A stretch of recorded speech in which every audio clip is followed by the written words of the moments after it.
Olá, tudo bem? O tema de hoje é impressionante.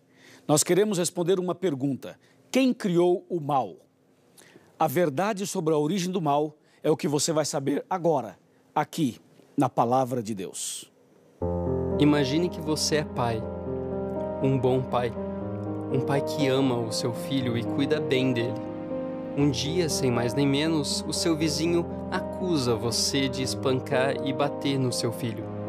E mais, o seu vizinho diz que o seu filho não te ama, mas que mora com você simplesmente porque não conhece algo melhor. Algo melhor como, por exemplo, a casa dele.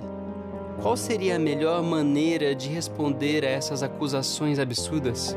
Dar uma surra no seu vizinho caluniador? Obviamente que não. Fazer isso daria apenas credibilidade às acusações mentirosas do seu vizinho. Uma boa saída seria dar ao acusador a oportunidade de provar as afirmações que ele faz. E ao seu filho, a oportunidade de confirmar o amor dele por você. Olá, tudo bem?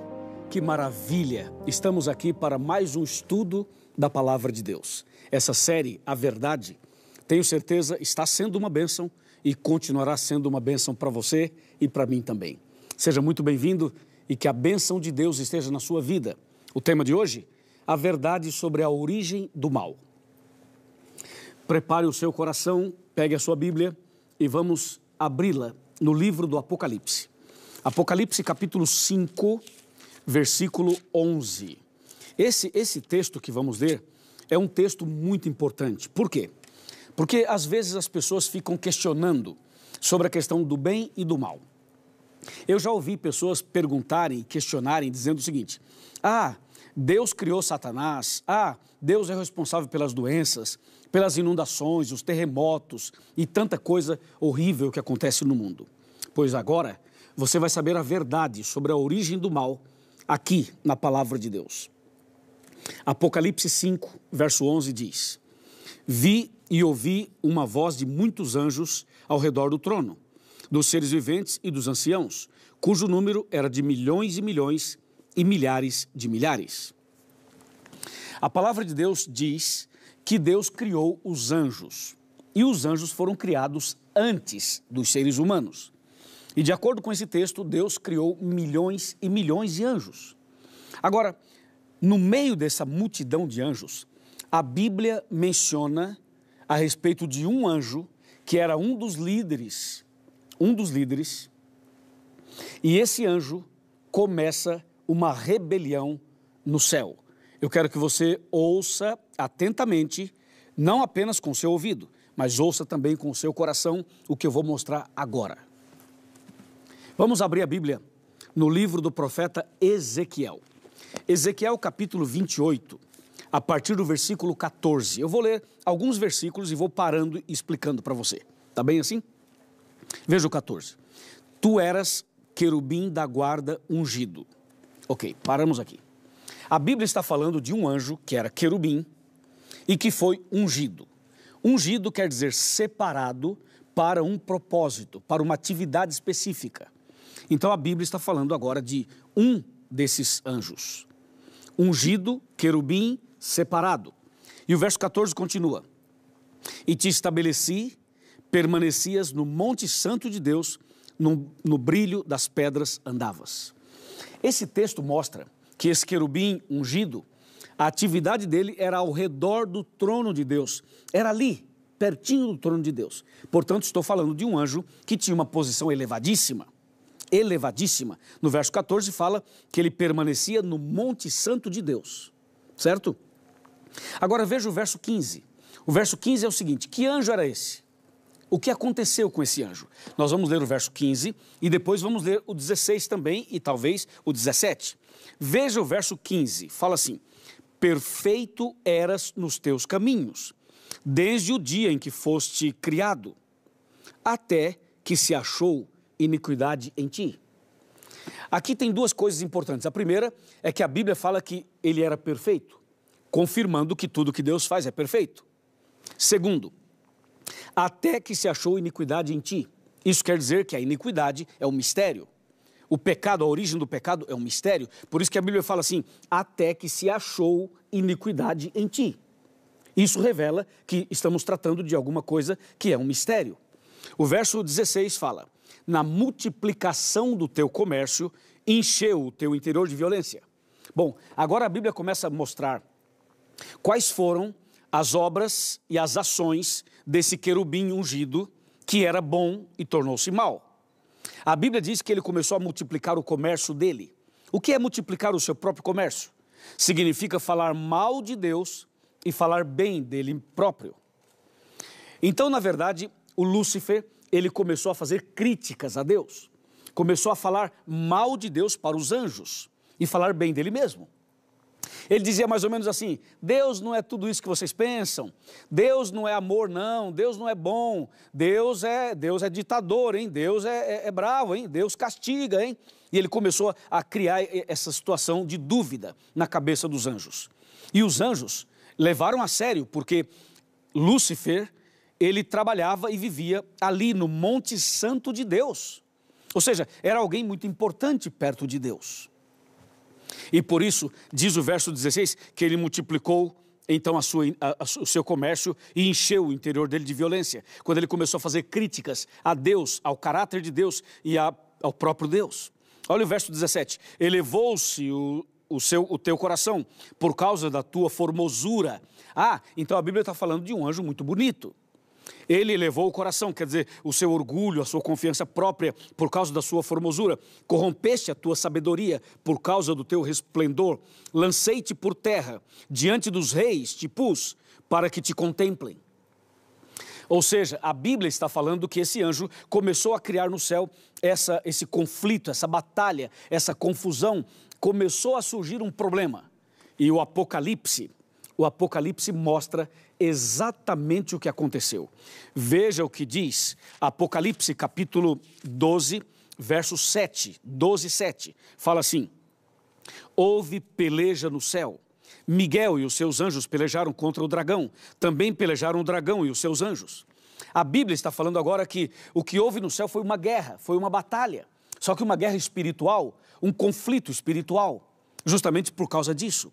E quando você vai para Isaías, no capítulo 14, isso aqui é impressionante, Isaías capítulo 14, versículos 13 e 14, aqui a Bíblia revela qual eram os pensamentos de Lúcifer, qual era o sonho que ele tinha no coração dele, por que ele fez tudo o que fez. Olha só, tu dizias no teu coração, eu subirei ao céu, acima das estrelas de Deus exaltarei o meu trono, e no monte da congregação me assentarei, nas extremidades do norte.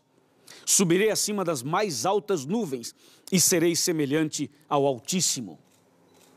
Que petulância, não é? Que coisa impressionante, você não acha? Imagina, esse anjo queria ser como Deus, esse anjo queria ser Deus. Queria elevar o seu trono, queria sentar ali e queria ser adorado como Deus é adorado. Veja que a criatura queria ser como o Criador. Imagina isso. Imagina, meu amigo. Pois é, foi justamente isso que aconteceu. E o que é que Deus fez? Deus expulsou Lúcifer do céu. E quando expulsou Lúcifer do céu, você pode ver aqui, a Bíblia diz em Apocalipse capítulo 12, versos 3 e 4, que Deus expulsou Lúcifer do céu. E não somente Lúcifer, expulsou também 1/3 dos anjos. 1/3. Sabe o que significa 1/3? Significa que de cada 3 anjos, 1 ficou do lado de Lúcifer. E não só ficou do lado dele, de cada 3 anjos, 1 virou demônio. A coisa foi séria, muito séria. Bem, e aí? Deus expulsou então do céu. E Lúcifer com 1/3 dos anjos vieram para a terra, caíram aqui. E a primeira coisa que eles fizeram, o Lúcifer e a sua equipe de anjos maus, a primeira coisa que fizeram foi tentar Adão e Eva. Exatamente o que está escrito em Gênesis capítulo 3, versos de 1 a 10. O diabo usou uma cobra, e essa cobra foi o médium, o intermediário, para conversar com a Eva. E usando uma cobra, Satanás enganou a Eva. E, consequentemente, também chegou até o Adão. E o primeiro casal aceitou as propostas do mal e caiu e pecou. Então, veja, Lúcifer e 1/3 dos anjos do céu caíram. E agora, os 2 primeiros seres humanos também caíram no mesmo erro e no mesmo pecado. Consequentemente, a Bíblia diz que o pecado entrou na vida humana, mas entrou de uma maneira terrível. E você sabe quais foram as consequências do pecado e quais são? É só você olhar um hospital. Veja os hospitais como estão lotados. Vejam as cadeias como estão cheias. Veja, por exemplo, a vida das pessoas, dos casais, das famílias. Veja, as pessoas são infelizes, as pessoas têm conflitos, as pessoas têm doenças, as pessoas têm depressão, têm estresse, têm desejos maus no coração. Veja quanta coisa o pecado trouxe. O pecado trouxe consequências como terremoto, maremoto, tsunamis. O pecado trouxe coisas tão horríveis, tão horríveis.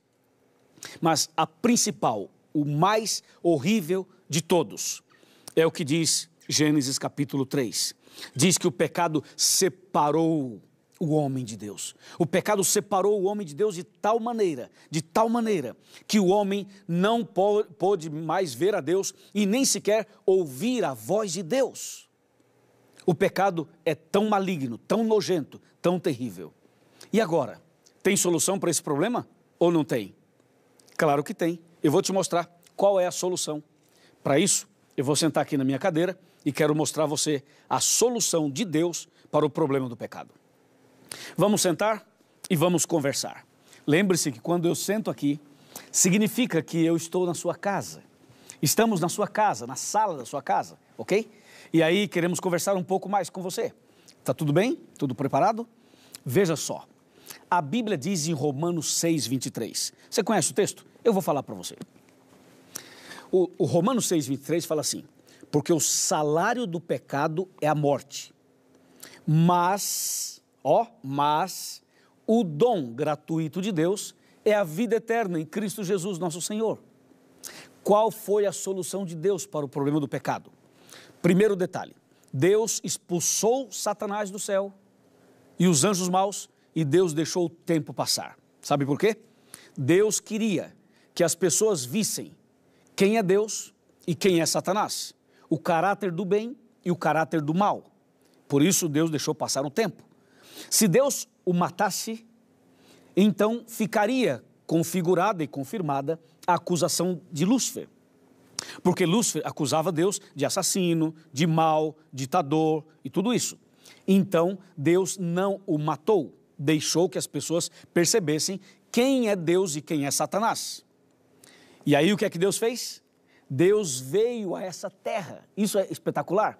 Deus veio a essa terra e Deus disse o seguinte: o salário do pecado é a morte, mas eu amo meus filhos, os seres humanos, eu amo tanto, tanto, tanto, que ao invés dos meus filhos morrerem eternamente, eu vou morrer no lugar deles. Eu vou tomar o lugar deles. E isso o diabo não esperava. O diabo pensava o seguinte: eu vou botar o Adão e a Eva no pecado e vou ficar na esquina, só olhando, dando gargalhadas. E eu quero ver o que Deus vai fazer. Por quê? Porque Adão e Eva pecaram. Deus tem que matá-los, porque Deus disse que se eles comessem do fruto, eles morreriam. Se eles pecassem, eles morreriam. Aí Deus, eles pecaram, vai lá, mata eles agora. O diabo ficou esperando que Deus matasse. E se Deus matasse Adão e Eva, o diabo diria assim: ah, viu só como você é assassino? Só porque ele comeu uma fruta, você já matou os dois. Entendeu? E se Deus não matasse Adão e Eva, o diabo diria assim: ah, é? Não vai matar não? Então você não tem palavra. Porque você falou que se eles comessem, eles morreriam. Eles comeram e não morreram. Você entendeu a encruzilhada que o diabo tentou colocar Deus? Foi aí. Só que o diabo não sabia que Deus é tão tremendo, tão extraordinário, que Deus falou o seguinte: ok, então eu vou morrer no lugar do homem. Esse Deus não é brincadeira não. Você viu o que Deus fez? Deus falou assim: ok, então tá bom, eu vou morrer no lugar do homem. E foi aí que Deus colocou em prática o plano que ele já tinha há muito tempo, que é o plano da salvação. E foi por isso que Jesus veio a essa terra, nasceu da Virgem Maria e morreu na cruz por nós, para nos livrar da morte eterna. E lá no Éden, sabe quem morreu no lugar de Adão e Eva? Um cordeirinho. Aquele cordeirinho já era uma representação de Jesus, o Cordeiro de Deus que tira o pecado do mundo. Por isso, eu amo a Jesus, porque Jesus fez por mim algo impressionante. E você também ama Jesus, não ama? Porque Ele fez por você algo impressionante. Em breve, Jesus vai voltar e todo o mal será arrancado pela raiz. E Deus vai dar para mim e para você um novo céu e uma nova terra. E o diabo e os anjos maus serão queimados, eliminados, com fogo e enxofre. E todo o mal será eliminado. E você e eu, pela graça de Deus, teremos a vida eterna. Não é tremendo isso? Não dá até vontade de chorar? Sim, dá vontade de chorar. Porque Deus é incrível. Você aceita Jesus no seu coração? Você quer realmente viver com Deus e não no pecado com Satanás? Eu creio que sim. Meus parabéns. Então eu vou orar por você. E depois da oração, procure a Igreja Adventista do Sétimo Dia. Faça mais estudos bíblicos, frequente a igreja. Comece uma vida nova e receba a salvação. Oremos. Senhor, nosso Deus e nosso Pai, obrigado pelo estudo de hoje. Obrigado porque onde abundou o pecado, superabundou a graça. Obrigado porque Jesus morreu em nosso lugar. Obrigado porque o inimigo já está derrotado, o mal também. E a vitória é nossa. A vitória de Jesus é a nossa vitória. E eu entrego então esta pessoa que ora comigo nas tuas mãos, a família inteira, todos dessa casa, todos desse pequeno grupo, todos dessa classe bíblica. Que cada uma dessas pessoas, juntamente comigo, que nós todos alcancemos a vida eterna em Cristo Jesus. É em nome de Jesus que pedimos e agradecemos. Amém.